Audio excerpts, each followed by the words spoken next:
Welcome to the Your Message Received podcast.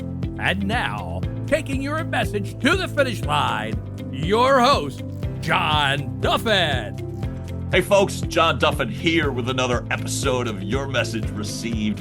Your Message Received is the home, the place, the platform to help you find your best, most true, authentic business voice. Heck, maybe it's just find your own true, authentic voice, and then you get to use it. Get what you want, find what you need, improve your results, make billions of dollars, meet the person of your dreams. That's why I brought this guest on today. All right, we're not guaranteeing those last two. But the reason this show continues to work, and thank you for the continued watching and liking and sharing this stuff, is that we bring people on who walk the walk. This is all about the bounce back, all about the arc to authenticity. And we got a good one today. I've got someone who has become a podcast host, a certified mental performance consultant, helping young athletes become more confident, become problem solvers through mental performance coaching. Couldn't be bigger, I feel like, in this day and age. Mike Huber, welcome to the show. John, that is a fantastic intro. Thank you so much for having me. You're very kind. Thank you very much. We're both lucky, Mike and me, in that we are part of the Podmatch network, so we get to find each other that way. So I get to plug Alex Sanfilippo repeatedly, and the gift is you get to find really, really cool people. As I said, Mike happens to also be a podcast host. The podcast happens to be the Freshman Foundation, by the way, when you were looking for it. Has literally been, a father, business advisor, an athlete, a mentor. Mike, talk to me about why it has mattered for you to work with younger persons. Yeah, I think there's a whole story behind it, right? And we can get into it, but I think ultimately the short version is I got into this line of work because I wanted to be the person that I didn't have when I was a young athlete, right? Sports psychology is my second career, my second professional life. Right. And that started less than 10 years ago. And I'm not a spring chicken, but I got into it because I started to think about, reflect on my own experiences as an athlete. And some of that was informed by a parent being a coach is what do these kids need? What would I have needed to be a better performer or get the most out of my ability or to just have more fun doing sports, which was the most important thing in my life. I wanted to be that person.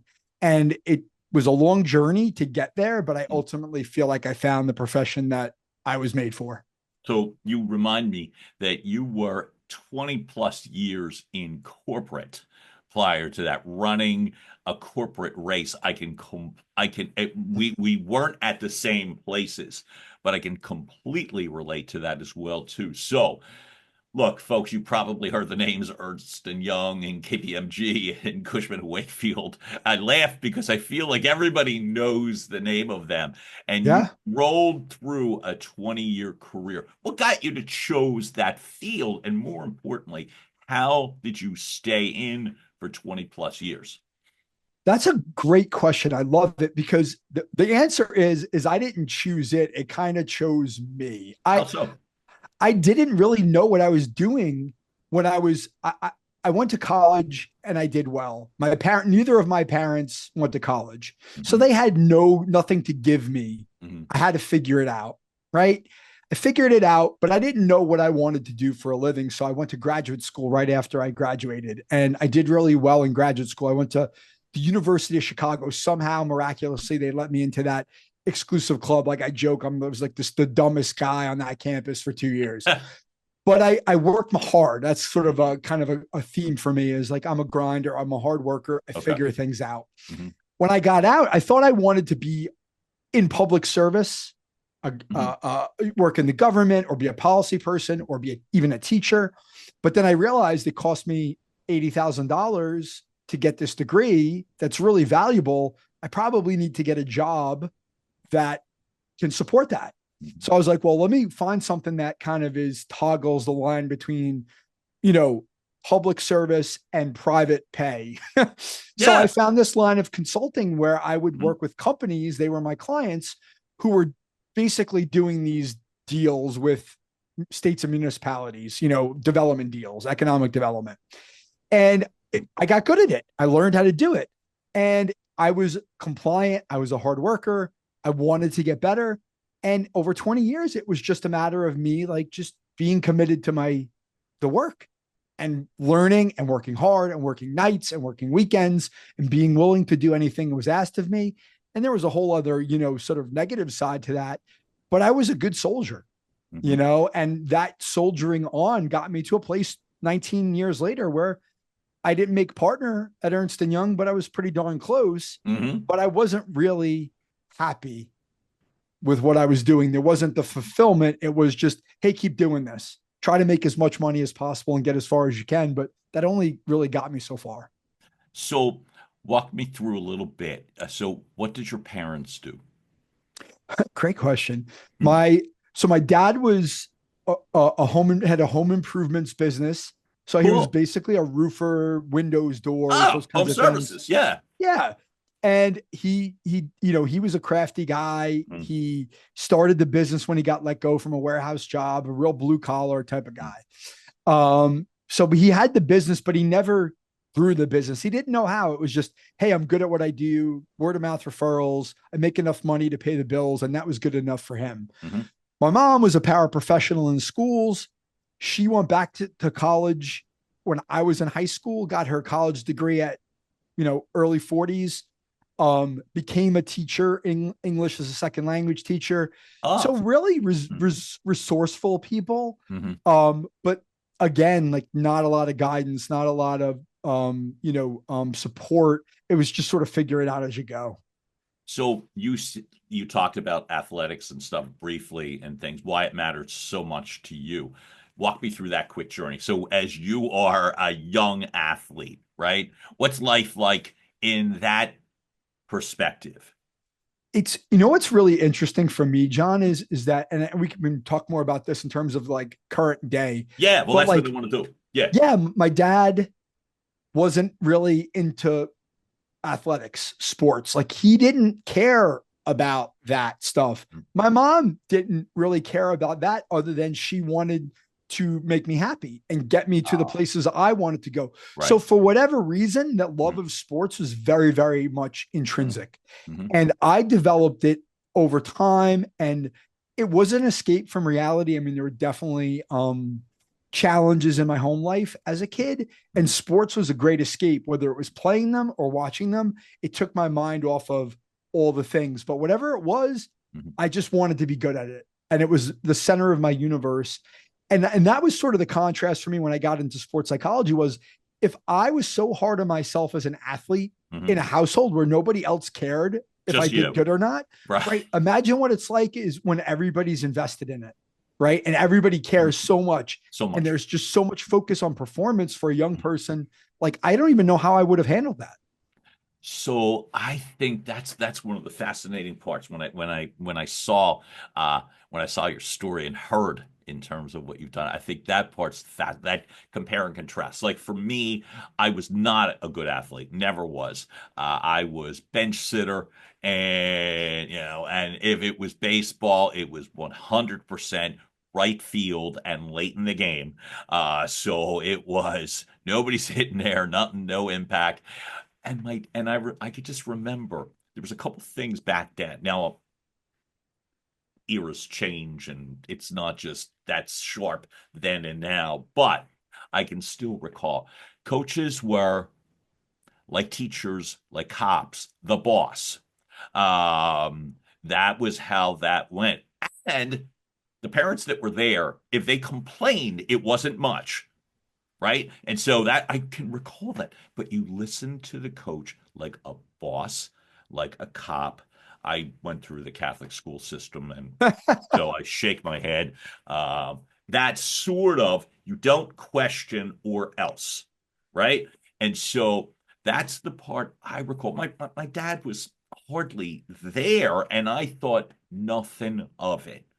I was not feeling any kind of way that my dad wasn't there all that often at the field. And they were sports fans, but it just, that didn't matter so much. That's why, like, to me, so that would be like the foundation. Nothing gets questioned. So you're rolling through a 20-year career plus incorporate. And as you keep saying, and I like it, you're a worker, you're a hustler, you're a grinder, you get stuff done. Your dad and mom, like I said, hustlers, grinders, your dad. Like I said, home services now and roofing is such a big deal. And the big deal is in changing the business model, but certainly not back then. So you become an adult, you're through the career. Walk me through in terms of overall what's going on in your life that precedes getting you to start thinking coach, performance, Yeah. change life. The change of life really started when I entered recovery in a 12-step program for a gambling addiction. Okay. So that was really like the shift, because it was like I was going down this road of and gambling was something I started doing when I was really young. So I'll tie it to sort of my backstory. Forgive me. What's really young? Like 12, 13 years old. Oh, okay. Happened in my house. My dad was like a horse player. And okay. we were exposed to, like, you know, if you would probably remember this more than somebody who's listening who's younger, but like football tickets where you'd like parlay tickets where you like pick 10 teams for $1 or $5 and you try to hit and you get paid out with odds. Like those are the kinds of things I was doing. The word parlay, that's why I smile. I'm like, oh yeah, I remember. Oh, I absolutely remember. Yeah. And so like for me, and like there was this sort of like really obsession with that behavior, that like that the gambling part of it, where it was just like I treated it the same way as a job. I treated it the same way as the way I approach my sport. Anyway, you know, I went through ebbs and flows over the course of my gambling career, 25 years from when I started to when I finished. But ultimately it was just sort of like the escape from reality that kind of came. I started doing it in the most compulsive way when my first child was born, as a way to kind of escape from the reality of parenthood. I was working in high pressure, you know, consulting environments, jobs that I didn't love. And it was like my thing. Well, it got to the place where it was not sustainable anymore. My life became unmanageable, you know, to use that phrase. And I needed to do something different. And so I get into the recovery process. And that was, in the beginning, it was life and death, in the sense that like, I just need to focus on getting better, because I can't be good for anybody if I'm not better myself. But eventually, over 2 or 3 or 4 years, I start to look at myself in the mirror and go like, hey, you're not the same guy. You're thinking more clearly. You're becoming more service oriented. How do I do something in my life that aligns with being of service to other people in a more organic, genuine, grassroots kind of way versus, I'm in service to my clients, but it's really all about making as much money as possible versus how do I serve your bosses? Yeah. And how do I serve people at the most kind of organic level of, hey, these families might need somebody to guide them. And it was a function of me coaching young kids of like, what you were saying about coaches is spot on. Like, I grew up with coach says, you do this, you do that. You jump, you do it how high. When I started coaching, I didn't want to coach that way. I wanted to give kids some agency, like not run wild. There's got to be guideposts and parameters, but I wanted them to start to think for themselves and start to have an experience that was fun for them while they were still also learning and challenging themselves and getting better. And that really inspired me to be like, hey, maybe there's something to this. I love the choice of words that you just said, give them some agency. I think that's a really cool choice of words. Now, I want to take 2 steps back before we take 3 steps forward. So it is, and I don't know that the numbers are exact, but close enough, that in that regard, you're going through, and as you were going through the actual gambling process before the recovery process, 2 questions. Number 1, you had said that everyone was kind of aware, and you were saying, this is my thing, right? So when you're young, and it's as young as 13, and you've got, I remember, like I said, my mom was going to the track, and I could, and like that, like football pools and stuff. Everyone was aware then, right? Who was aware as as you were going through your thing, and how many people became less aware as that progressed? I think it was such a big part of my identity. I never hid it. I was, you hear the term closet gambler. I wasn't a closet gambler. People knew I gambled. And actually I took some level of pride in being what I thought was good at it. Mm-hmm. I think where people started to become less aware is the extent, right? So my ex-wife, right, knew I bet on football, or she knew I bet on horse racing, or I went to the racetrack, or she knew I would go to a casino, or we would go together, right?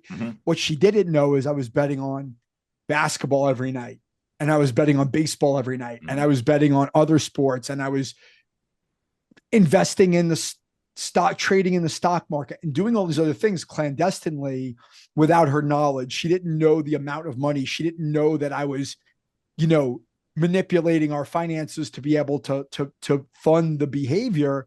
Right. And that's what led to the demise, because my mental health started to suffer. Anxiety started to go up. Panic started to happen because there was all this hiding and all this secretive stuff that only I knew about.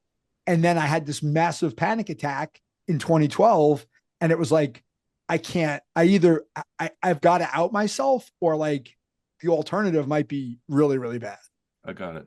And I don't want to say at its height, because typically I come from a program of recovery. I still am 24 plus years, and my demon's alcohol. So that's my deal, and I still treat it.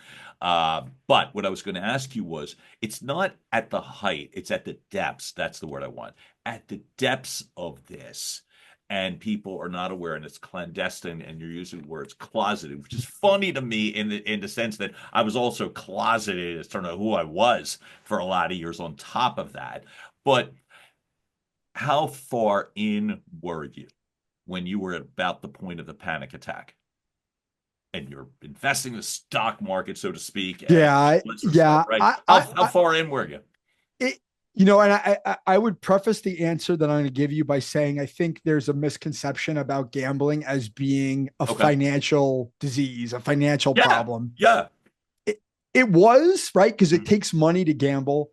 Right. But it was really the emotional part of it that kind of was the bottom for me. However, thank you. I was at the point of having to make a choice of, am I willing to steal?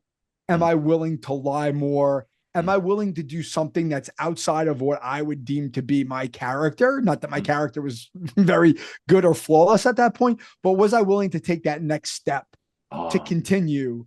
And I wasn't, right? Because I've met a lot of people in recovery who are compulsive gamblers, who have gone to prison, who have committed crimes, who have tried to do things that I just wasn't prepared to do. So it was, are you going to do that?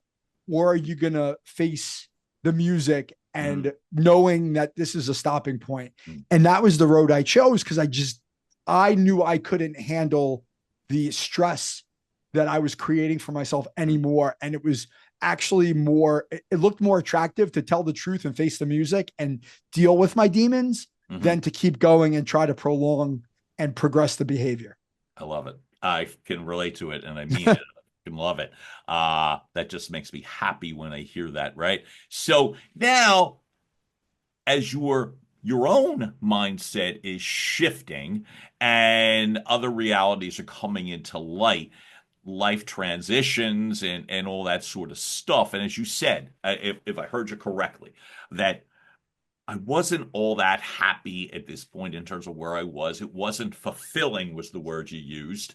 And so what got you to solidify that, to take that leap, so to speak? Because a lot of people want to do stuff, right? I think I want to do this and I think I want to do that. But how did you format it, program it, that stuff?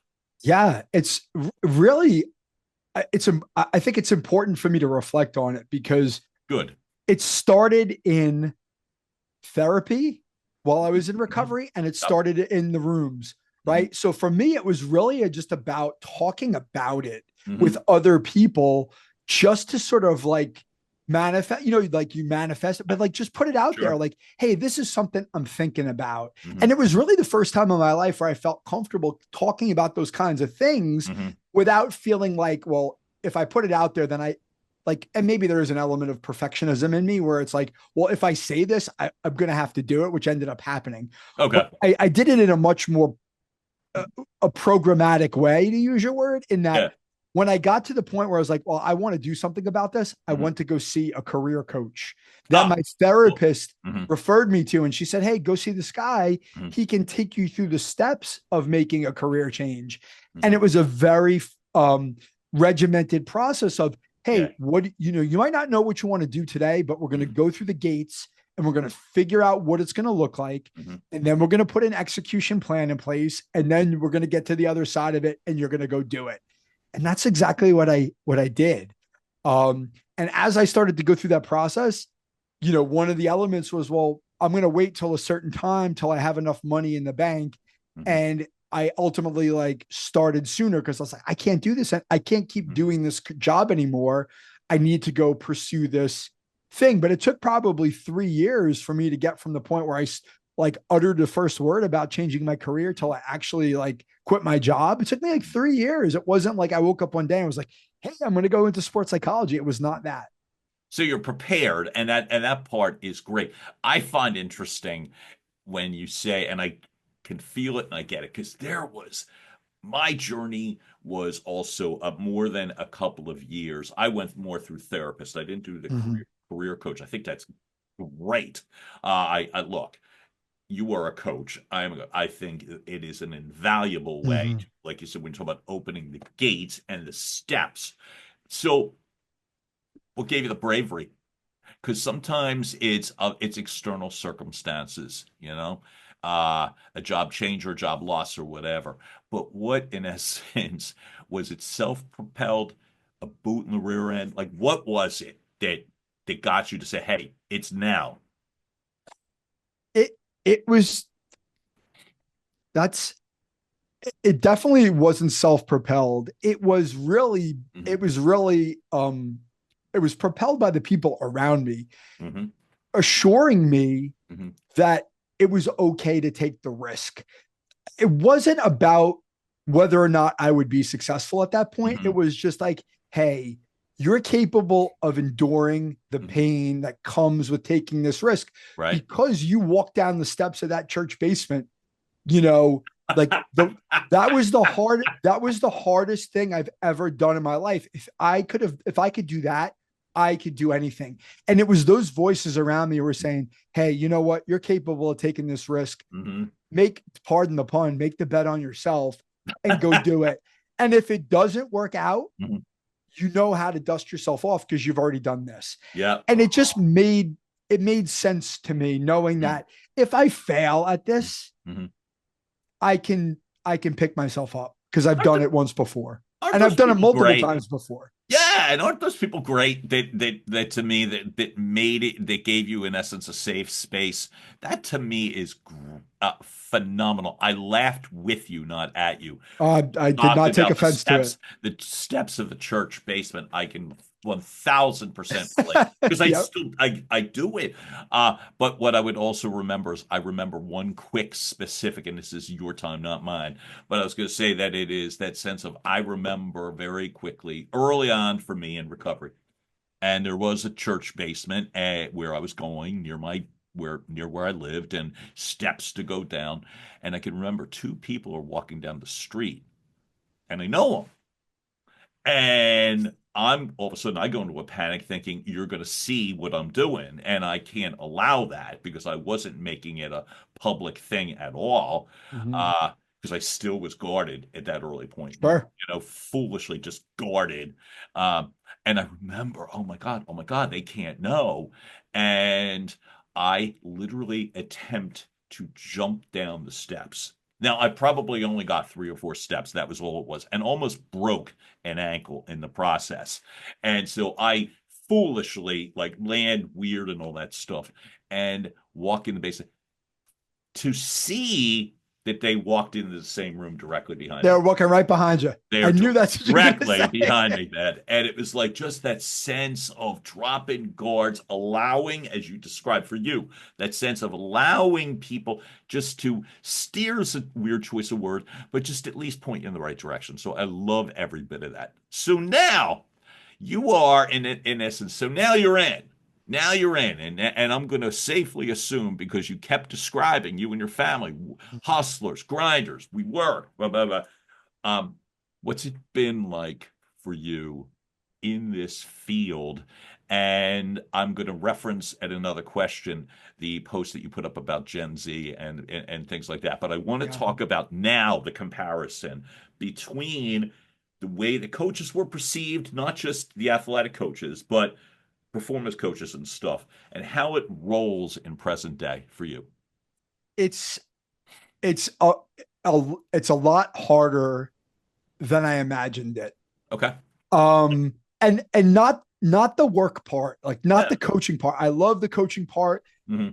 It's the entrepreneurship part that's really difficult because as a grinder, like, yes, it helps in entrepreneurship, but there's also this very difficult challenge that always comes up about uncertainty. You know, when you're a grinder and you're a worker and you work at places like KPMG and Ernst & Young and, you know, they give you a paycheck every 2 weeks. That's a really secure place to be, even if there's a lot of kind of swirling stress around you. You can deal with it because you got a guaranteed paycheck. Well, when there's not a guaranteed paycheck and you learn there's seasonality, you learn there's all sorts of things that you never ever bargained for.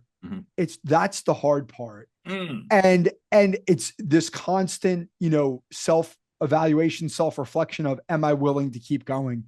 Am I willing to keep going in service of this thing that I love to do? Am I willing to keep going as my own, as an owner, as my own kind of boss? Because it's so challenging. But I always ask myself the question of, like, would you do this differently? And the answer is absolutely, I would not do it differently. And so that kind of keeps me going. And I think if the answer to that question becomes no, then you go, okay, maybe it's time to pivot and look for a different answer. You make the decisions. I think that's one of the good parts. God, that feels good when you say that, because I've done that too. You brought up, hey, they give you a paycheck every 2 weeks. The other stuff that I've learned as myself, which is in the building the business model, is, well, first off, they give you a paycheck. Secondly, they literally give you a seat at the table. You come into a specific place. There's my desk. There's my chair. There's my stuff. Is there? Oh, here's my health care that I was for me, like entitled in the sense, I don't know what this is. I don't know. And there was somebody to figure it out. You know what I mean? The technical stuff for me was a bear in the beginning. I always had, so to speak, people. So I loved when you said, and that's what I want to lean into, the sense that, hey, I can always make a different decision, that nobody has got a gun to your head. Nobody, you can roll, right? So as the business starts to go, right? Walk me through that sense of difference between manifestation into the reality as you are now getting experience, getting client, you know what I mean? And how has that worked? Like, it's got, like, I have no experience. Like, I've got plenty of friends of mine that have kids and I love them, but it's not like I ever want to talk about heavy stuff. So it's like, you know what I mean? It's always light, easy. And how are you, like I said, in this day and age, where do you find the clients? What are they expecting from you? And I'm thinking the parents, not the kids. How does that roll?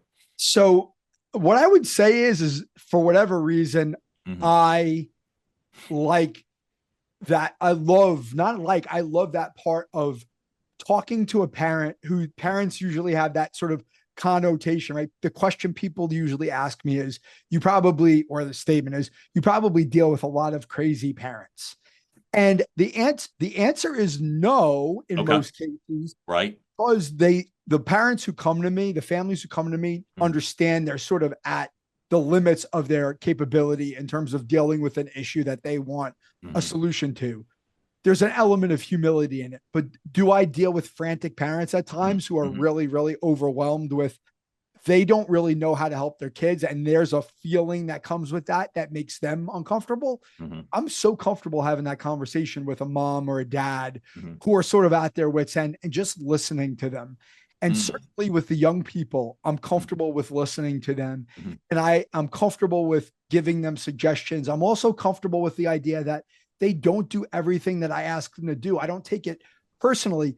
That Mhm. part is really good for me for whatever reason. It's been the other stuff. It's been the marketing. It's been pricing. It's been asking for money. It's been Mhm. uh how do I make myself put myself out there? There have been a lot of mistakes, right? Like Mhm. as much as I love podcasting, there's a really nuanced way of monetizing it and making Yeah. money from it and Mhm. growing your business through it. Those are Mhm. all things I thought I had a handle on. I didn't. I've had to Yet. learn how yet. Yet. I've learned through making the mistakes. And I Mhm. think that's the part that I've had to like really embrace Mhm. and be like, you know what? I spent X Mhm. amount of money on this thing that I thought was going to be great and was going to Mhm. cause my business to take off, and it didn't. There's an element of using my own mental performance coaching for myself. Hey, accepting what I can't change, Mhm. controlling what I can control. I Mhm. tried this, it didn't work. What did I learn on reflection? Mhm. Forgetting that the money's gone or forgetting that I didn't get what I want out of it, taking it and going, okay, as we go forward, what are the changes we need to make to try to keep this business going? Because I'm doing a lot of really good things and helping a lot of people. So you're sending chills through me right now as terms of ways that I'm able to relate to what you just said. So I'm just going to simply say thank you for what you just said. Now, I want to talk about, like, to me, almost like the foundation of your podcast, The Freshman Foundation. So it's talking about the progression of young kids still that happen to be athletes and what is expected from them, or not I'm sorry, not monetizing, managing their dreams and expectations and their level of interest versus potential and what could occur for them. Like, to me, I'm Mm-hmm. picturing like spinning plates, and it's like the parents competing with other parents. It's the Yes. kids that sometimes are into this and sometimes they're not. It's the performance on the field where they're in front of other people as opposed to behind the scenes and stuff like that. How, right now, what would you say? I guess a better question would be, what do you see as the priorities right now? If you're a parent with, we'll say, gifted is overused, but a talented athlete, Yeah. like, what should be their priorities Oh, geez. before we get to the kid? You know what I mean? The parents' priorities. I mean, I have two teenagers, right? Yeah. And so to me, Mhm. I'll speak from a parental standpoint because I think it's Cool. a really I hard like it. question for anybody to answer and say, this Yeah. is what you should do. But But as go a back to your parent, experience. You know what I my, mean? yeah, my experience as a parent, which I think does translate into the work Sure. I do and informs it, Sure. is for my kids is like, hey, you need to figure out what you want, Hmm. right? This is not my experience. Uh, So you need mhm, to figure out what you want. mhm, I'm here to guide you. If you think you want something, then you can communicate it to me and I will do my best to give you the resources. But mm, I can't figure out the mhm, problem for you and I can't solve it for you. mhm, All I can do is be there to support you. And I think the biggest challenge for parents is they are trying to, whether knowingly or not, manufacture an outcome for their kid that is uncertain. mhm. That is what fuels a lot of the performance anxiety Got it. because we're trying to manufacture an Mhm, outcome that we don't, that's not guaranteed. And when we feel like we're trending towards not getting it, then it's like, oh my God, what do I do? Oh my God, I need to change it. What's the answer? Versus, hey, that's life.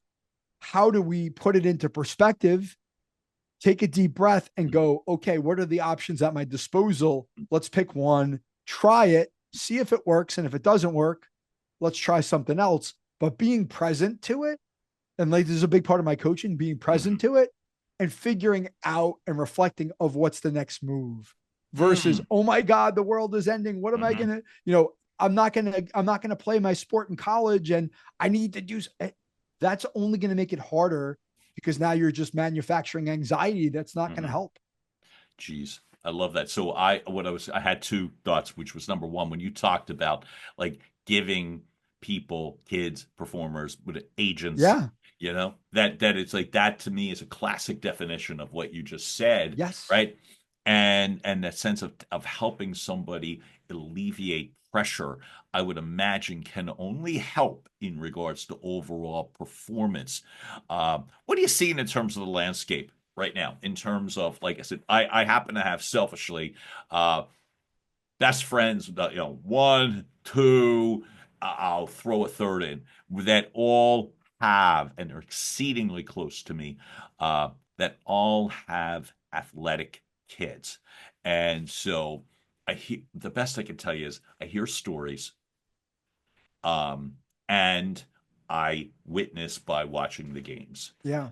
How are you helping people? Like, what are like suggestions? We talk about the parents. Now let's focus on the actual athletes, right? How are you able to reach athletes when they've got all this external noise going on? Okay. I think the most valuable thing that I bring to the table is understanding and empathy. The willingness to listen to them and understand their perspective, because I think, and this is not a knock on parents, because I am one, and I struggle with it as a parent, because there's that relationship with your kid. When I can come and sit in front of a kid on a Zoom like we're doing right now, and just listen and just validate or acknowledge what they're going through as real, and not jump to a conclusion or not go to what you were saying before of like, hey, you need to go do this now or else, and just say, you know what, like that is valid. You don't have to do anything. However, the consequence of not doing anything is X. What if you try Y and see if it helps? Right. So there's like a much more like there's more flexibility, and they're just being heard. Sometimes they're being heard for the first time in their lives, right? Because most people just want to tell them what to do, whether they know they're doing it or not. And I think it's that buy-in, that trust, that really fuels the next step in this is, hey, let's start to like try to inject some changes that let's just see. I always like describe it as an experiment. Okay, try this thing I'm suggesting you do. If it works, keep doing it. If it doesn't work, we'll put it to the side and we'll try something else. But I think it also kind of brings it sort of dampens that sense of urgency. Like we have to fix the problem right away, or else it's okay to go through a process of learning and development, even if I'm not getting the result I want right now. Do we want to wait forever for it? No, we don't. But you have to be committed to a process in order to get what you want, especially when you're looking to make a change. So we've covered the parents, we've covered the kids. As you continue in your career, I love when you talk about just listen. For God's sake, so many things just get solved. It seems, and I still coach myself on that sort of thing. How are you able to, in essence, cut through clutter so that you can get someone to hear you? I've seen, like I said, from a newsletter, you talking about like that's, I like that. So how are you able to, in essence, slow down the mental process from those you're coaching so that they will listen? I think it can be really hard to do, especially with a young person because of where they're at developmentally. I think, absolutely. It's the end of the world. This is all of my identity. I'm an athlete. I want to play in college. I want to be a professional. And if that doesn't happen, it's the end of the world. What does it say about me? I'm a failure, right? So you're kind of, in a lot of instances, you're starting from that framework, Mm-hmm. right? So how do you cut through the clutter? I think a lot of it is about not only what I was saying about understanding, but it's also about being able to tell stories, Mm-hmm. right? And that's something that I've learned a lot about in the last couple of years, like being able to get their brains to kind of see the transformation mm-hmm. before it happens, and getting them to buy into the, hey, if I do these things, that's the thing that's going to happen, right? So a lot of times it is sharing the stories of other clients, even Mm-hmm. if confidentiality, to draw a parallel. I saw this person, they struggled with this thing, and, but then they tried this, and this is where they got to, and this is what changed for them. Now it's like, just like for us, if I'm able to relate to you and your stories, now I feel like there's hope. Like I can be patient and do this, and I can change, versus I feel like I'm the only person in the world going through this, and like I can't see outside the box. That's my job. My job is to help them kind of get that perspective of like, hey, this isn't going as well as I want to, but it's not the end of the world. And there's something to be gained from it. And there's a way to change it. Now you take some of that pressure off. Mm-hmm. Hey, you know what? This is not going to be this way forever, but I have to be able to accept it and endure it for now. If I just accept and stick to my process of what I can control, I will get to where I want to go. Mm-hmm. There's a confidence in that problem solving, in like knowing that I'm going to be able to solve the problem I want to solve if I can stay present and take the steps over time. You did something. Folks, if you're watching the podcast, maybe you saw it. If you're listening, well, then you're just going to have to take my word for it. But you did something to me that really assured me when we were speaking. And, obviously I'm far from a kid, but in terms of from the coaching part, you shook your head. Like you literally, it's like I got it. And what that did to me, being on the opposite side, because like I said, coaches get coaching too, right? And so to me, when you did that, I'm like, oh, he gets it. Oh, he gets it. He understands. And I don't even remember the question of the topic. So I acknowledge you because there was something really powerful about your technique. When you did it, it was believable. I didn't doubt, is he just playing around with me or whatever, And so I really acknowledge that it's got to be effective with your Thank clients. you. And you know what? It's like, and when you're saying that, like, I appreciate the feedback, like, but in some ways, like, I'm not conscious of it, but I think it is one of my strengths as a coach, which is I am like, I took a counseling skills class. I took counseling skills classes in my master's program. And it's that the physical actions we take to acknowledge people, the active listening, the acknowledgement, the focus on them, and really paying attention and giving them the affirmation that, hey, I'm listening to you, or it's going to be okay. I got your back. Like we all need that. Like, hey, it's okay. Right. Like this is going to be okay. And we're going to get through this together if you just trust me and you trust the process. But I've got to work hard at that, because like you come into a process, a teenage kid doesn't know a 49-year-old guy from Adam. So like, it's my job to get them to trust me. And I have to work really hard at that. And I find when I do get that trust, eventually the changes will happen because they buy into the idea that I have their best interests at heart. That's awesome. 2 more questions. Number 1, you've got teenage kids, and as teenage kids, and you've been coached, and you've been continuing to be coached, and people are guiding you and all that stuff like that. What would you say would be the primary coaching that you would want for your 2 kids? That's a great question. First of all, I would say the types of coaching for my kids would be different. And I'm a big believer in that in terms of the work I do. Sure. Everybody, it's not one size fits all. Everybody, you're going to meet the person where they're at. Everybody needs something different. Right. For my daughter, yeah, she is her identity is more driven by her sport. She's a soccer player. She's a more, what we would call trait anxiety, natural anxiety in terms of the way she operates in the world, not just in a sport. Okay. Right. It's not just performance anxiety. She's a naturally anxious person who sort of looks to the future and tries to control it. Okay. So for her, I would want somebody who is going to help her kind of like work through that and give her strategies to be able to manage that so she can move her brain out of the way and do things more naturally and more present so that she can get the most out of her ability. Love. For my son, he's and forgive not. me, she's the younger, right? She's the younger one. Okay, Yes. so now, sorry, I didn't mean to interrupt, but okay, so now for the older, only relate in the sense I was the oldest in my siblings. So this is where I always find this interesting. Yeah, he's very different. He's not. He's more like I'm the more naturally anxious person. His mother is not as naturally anxious, a little more easygoing in that way, and he tends to that. For him, it would be finding what motivates him. This is the biggest struggle I have as a parent with him is specifically why. Why are you playing soccer? Why are you doing anything you do in your life? What's the motivation?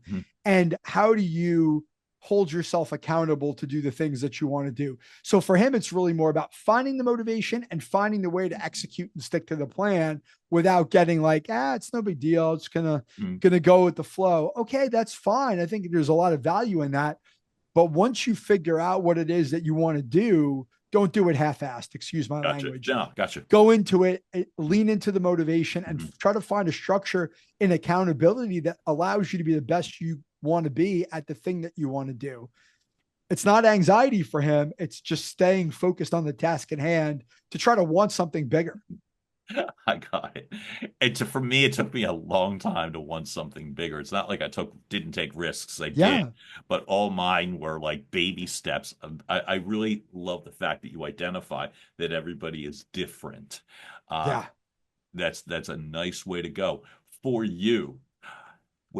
How do you identify authenticity? It's hard to answer how you convey it, but for you, how would you define authenticity? When you see it or when you feel it? Wow. I think that's a hard question for me to answer. I've never certainly pondered it. It's never been asked of me. I think to me, it would be, I'll put it in the context of the work that I do. I mean, obviously there's a level of assessment that I have to do when I'm dealing with somebody. I think I try to judge whether or not the person I'm dealing with, usually a young person, is manufacturing what they're saying, right? Are they saying these things because they think this is what I want to hear? Or are they just telling me what's on their mind or in their heart? And I don't know that for sure. And I've definitely had some clients over the years that I connect with, but I look back on it and I go, I think they were kind of pulling a snow job on me in some cases, and not even nefariously. I think it was, I'm so apt to believe people are being honest that I sometimes miss that. And now I look back and I go, I think this kid was probably telling me what he thought I wanted to hear because he wanted me to like him. And now I'm like, I did not challenge him enough, or I missed that thing. So it's one of the things that I have to work on as a practitioner, as a person is, hey, when I see that potential inauthentic self coming through somebody, I've got to challenge them to say, are you really telling me this because you believe it? Or are you telling me this because this is what you think I want to hear? I struggle with that sometimes. I want to give everybody the benefit of the doubt. I think we're all works in progress, and I think that's never a bad thing. I think that's just a sense of when you're aware and you're helping people, it's how do you help people better the next time, you know? I love all of that. Look, I know that now, I know nothing, by the way, but I was going to say, I say that so emphatically. I know, but you have a website that's quite impressive at michaelvhuber.com. And that link, folks, will be on the bio. So I'm not going to make you start with www, but it drives me crazy. But what I was going to say is, where in your mind is the best place to find you? So I would say the website. Beyond that, is my Instagram, because what that's become is it's become a place for me to put out content that I feel like represents the work that I do. Right. It's not necessarily me, always, but it's interviews, it's clips, it's lead magnets. It's pieces of things that I just feel like are authentically who I am as a practitioner. Okay. And I feel like what I put there is information that somebody's going to be able to use. And it's usually the person that is going to connect with me. When they look at it, they go like, this sings to me. Not everybody's going to want to work with me. I've learned to accept that. I don't have to be all things to all people. I want to work with the people who are motivated to work with me. And so if they connect with that content, they're probably the people that should reach out to me. And they can do that in any way, whether it's through my website, through my social media, or if they email me, they can find that on my website too. I find that fantastic. By the way, I'm on your Instagram page. Talk about acknowledging. I really commend. This is weird that I see it, but I was just going to say, I commend the fact that as we're defining authenticity here, how bright, how bold, that I could see, I can feel the authenticity. It feels different. And it's phenomenal. So folks, that link will 100% be there because it's really strong content. And I got to tell you, Mike, this was a really illuminating conversation for me. I know my audience will respect and value that, but selfishly, I'll speak for me in the sense that you've helped me a ton in regards to not just the way that you've carried yourself and the way that you've bounced back, but also in the sense that your ability to go outward facing with it as well too. I just think it's phenomenal. Mike Huber, thank you so much for showing up for me today, man. I really appreciate it. And let me say, John, thank you for challenging me to think about some things that I haven't really thought about. And that's been great. You know, that's been great for me and I'm grateful for it. So I appreciate you letting me share a little bit of myself here and hopefully it helps someone who is listening. Oh my God, thanks for saying that, man. I really appreciate it. And there's no doubt that that is so. Folks, you've just heard another message of your message. Another message. Hello. You've just heard another. We'll tighten that up and edit. No, I won't. You've just heard another episode of Your Message Received. Keep liking, following, subscribing, and we will keep driving content through your front door. John Duffin here with Duffin Media. Thanks so much for showing up for us today. Have a great rest of the day. We will talk soon. Bye. And now, making its way across the finish line, Your Message Received has been a production of Duffin Media.